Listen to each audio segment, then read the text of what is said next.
Hey guys, welcome to AP Art History. This video is going to be a walkthrough of the site in OMHS and how to use this. And hopefully this will clear up any questions that you guys have on the first week. So if you've noticed from the plan right here, now your plan looks different than my plan, and I'm filming this in August. I have a few things for you guys before this course ever even starts, so before the first day of school is to look at. So if you open up this course and it says that something's overdue, no big deal. Just click on the stuff and this is what you're going to look at anyway. And these are all dealing with the syllabus in the course setup. And then from there, really from the first day on, we have stuff going on. And it doesn't let up. So all of these things, this is all the stuff in green, are suggestions, meaning that you don't have to necessarily work in the same flow. I've just tried to separate things out for you so that you're not super overwhelmed every week and try to cram it in one day. I respect that if you want to have one day to dedicate to this class and just do it all then, that's your choice, obviously. But this is a suggestion on how to spread material out. So anyone who has had me before knows that, I'll go into content here, knows that there is no punishment for working ahead. This is just a lot of stuff you have to do, so I doubt that you're going to be able to move too far ahead, just because the sheer quantity of things. So before the course even begins, I ask you guys to look over the syllabus, and I'm going to make a separate video about the syllabus and email it out the week before. And then there's two other things you're going to have to look at, and this is all in the course materials folder. This is the Mind Tap, I believe it's called Mind Tap, link here.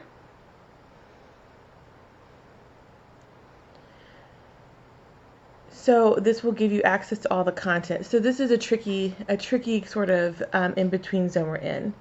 Essentially, K-12 has bought this course through a separate provider, and everything in your folder is going to be a link to MindTap, where it has all the content broken down. So you should have an automatic login into this. If not, you can set up an account. It's pretty straightforward. If there's any questions, definitely contact me or Miss Corey about how to set up MindTap. But this is going to be really where all your content is. And OMHS just hosts all the links back to MindTap. And then it has the separate quizzes and stuff. So you really need to look through the syllabus or watch my syllabus video, which I'm going to try and go through it briefly for you. And then lastly, College Board Classroom. So what I've done here is I've linked in College Board for you and given you your join codes. This is what you're going to type in to connect into our classroom. So our class size should be pretty small. There's probably not going to be more than like 5 of you guys. If there are more, I'll be surprised and really excited, but normally AP classes tend to be small, and so I'll be able to give a lot of time to you. So these are the 3 links you really need to look at from here. All this other stuff is pretty straightforward, mostly copied from the syllabus. Don't worry too much about it. You might need to use teacher contact information.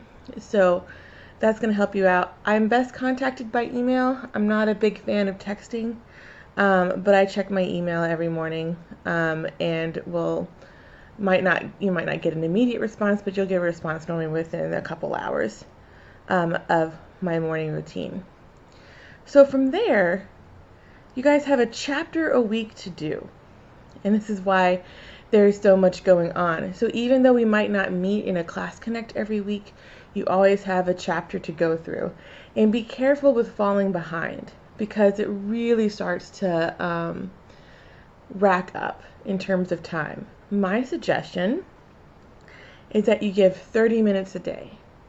So at least 30 minutes a day to your AP class, and then it will all get done. So I'm going to minimize these so you can see a little bit better. In every chapter, so every week, you're going to have 6 folders. 5 are ones that you should be looking through, And the last one is resources, which kind of repeat themselves and you don't necessarily have to look through that. That's just an extra thing. So every week on Monday, I suggest you guys do your reading. And what you'll see here is a link, surprise, surprise, to MindTap. And you see it should open up a separate window here. And this will help you go through your sections on what to read. So it'll pop up right here with what is art history, so which is what you're supposed to be reading here. And then you go through it. So it's nice because it breaks things down for you. It's like an interactive textbook. And let's see. You are able to highlight things, different colors, if that helps. I like this a lot. So if you're an auditory learner and don't like to read so much, which will probably end up happening, you'll get overwhelmed by the sheer amount of material there are to read, you might want to try this text-to-speech function here. And look at even how it goes through. Oh, that's so nice. Guys, I took AP Art History back in the day, and if I had had this, my life would have gone so much easier. It is a lot to read, but you can see how there's many functions in here and how to do it. If you need to print, that's an option too. It's going to be a lot of printing though, so I recommend that you don't print the book. The actual book this is based on is Gardner's Art Through the Ages, and it's about this big. So I don't know if we're going to send you out a physical copy. We'll have to see. I'm going to message Miss Corey about that to see if that's going to happen. But this is the virtual context right here. So every Monday, I recommend you do your reading. Because of the text-to-speech function, maybe you can find a space to like let that just keep going while you draw or doodle or think. Definitely try to take in the information because that will help out with the next day. So this next section here is bonus essays. So bonus essays are when they go into specific works of art from art history,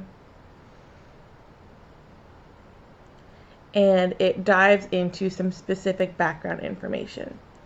Now this is where the information is tricky, because your quiz at the end of the week will relate to some of these bonus essays, but not all of them. So this is when, imagine a reading that you do on Monday is the overview. The bonus essays are the details, where you're looking at the specific works. Remember, we're looking at 250 works throughout this course. So that's before May, before the test date, you're looking at 250 artworks from here to then. And this is probably more time consuming. But they're essentially short stories about each piece, and they can be kind of dry. So notice this is a title right here. You're going to need to start learning how to memorize the title, memorize the place, where it came from, and the time period. We're at the very beginning of art history, so that's 25,000 BC, which is nuts.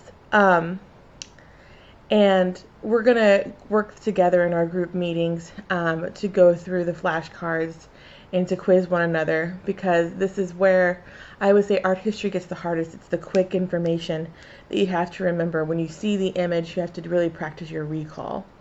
But there's lots of these bonus essays, but notice that they're about a page long. They're normally not too long. But they give you some really interesting information really kind of towards the end, where they look into details about the piece. So what I'm going to try and do for our Class Connect sessions too is also to funnel down the bonus images and really help you guys out before you take your test every week, to not have your information be so overwhelming. Wednesday will always be a pretty light day, so if you've gotten behind, you can, in theory, do Monday and Tuesday's work all on Wednesday. Wednesday is video day, so once again, these are links to MindTap, and there are videos about specific concepts or bigger ideas. So notice they have topics here, goddess or woman, right? They're still referencing specific works, but the videos I think that you guys should really engage with and work through those. Now this is where things get tricky. Thursdays are all about study materials because you're obviously preparing for Friday. Every week I'll make you guys a weekly video suggesting what to look at based on the test, which of these things to reference. There is a lot. So always look at the image flashcards. So always go through your flashcards, practice several times because your test will focus on memory recall. So definitely go through your image flashcards. The slide guide, also very helpful, good review for your test. Maps. So some of the AP test involves maps, some of it doesn't. It's not like the AP US history at all. There's not nearly map intensive. This is just to give you a mindset of where things are happening. Because it might ask you some regional questions about like what part of the world was inhabited when. It's not as map intensive, so don't worry too much about that. Compare and contrast in your writing. These are really big deals right here. But the practice quizzes, that's definitely a good one to do. And then lastly, every Friday, you have your unit assessment. And there are 3 parts to this. So this is a labor-intensive day.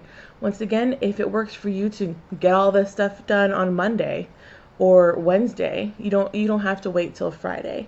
I recommend you wait till Friday for the very beginning as we get into the flow of this. But if you want to start knocking through the information faster, there's obviously never a punishment. The only thing is, let's see, for the first quarter, everything has to be due by November 1st, which all the tests and quizzes have to be due by November 1st. And then we can't go back in time and change anything. And then obviously the same thing for your semester exam. We have to have everything turned in by then. So if you're running out of time, definitely get it done. But there are 3 parts to each test. So there's multiple choice. There's that slide identification, so make sure you practice your cards, and then a writing section. All right, so this has been an overview of how to use OMHS and MindTap, and then we're going to go a little bit more into College Board later on. But once you see this, feel free to get started. Feel free to look through. My email is vmurphy@vavirtual.org. I'm happy to answer questions, and I hope everyone has a great day.